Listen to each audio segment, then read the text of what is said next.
সুন্দর একটা ভালোবাসার গল্প। ভালোবাসা হয়তো এভাবেই হয়, সবকিছুর ঊর্ধ্বে, যেখানে কোনো বাধা কাজ করে না।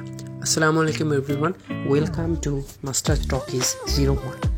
এখানে আমরা চেষ্টা করব সবচেয়ে ভালো গল্পকে আপনার কাছে তুলে আনতে।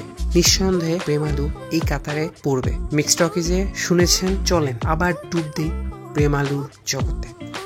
এত রিফ্রেশ, এনার্জেটিক, ভালো লাগার গল্প, যেন প্রেম কথা বলে। মানুষের ভালোবাসা এক অপরূপ জিনিস।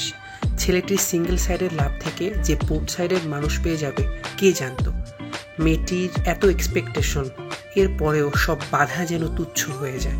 ভালোবাসা এমনিই হয়, মানুষকে কাছে টেনে আনে। মামিতা বাইজু AKA রেনু এর কিউটনেস আর নাসলিনের AKA সচিন এর চার্মিং আপনাকে এক স্বপ্নীয় জগতে নিয়ে যাবে।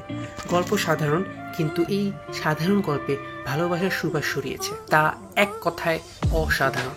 স্নিগ্ধ সুন্দর এক প্রেমের গল্প। পার্শ্বিক ক্যারেক্টার এমাল ডেভিস, আদি, কৃতিকা গল্পের সাথে মানিয়েছে বেশ।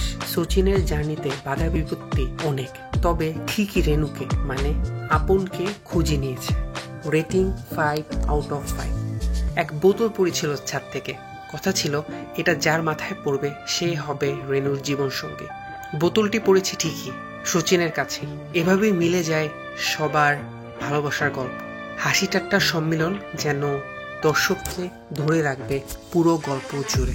প্রেম আসে এভাবেই। প্রেম মানে না কোনো বাধা, কোনো উপর নিচ, কোনো এক্সপেকটেশন তার বেড়াজালে পড়ে না। ভালো থাকবেন, সুস্থ থাকবেন এবং জানাবেন আপনার মতামত।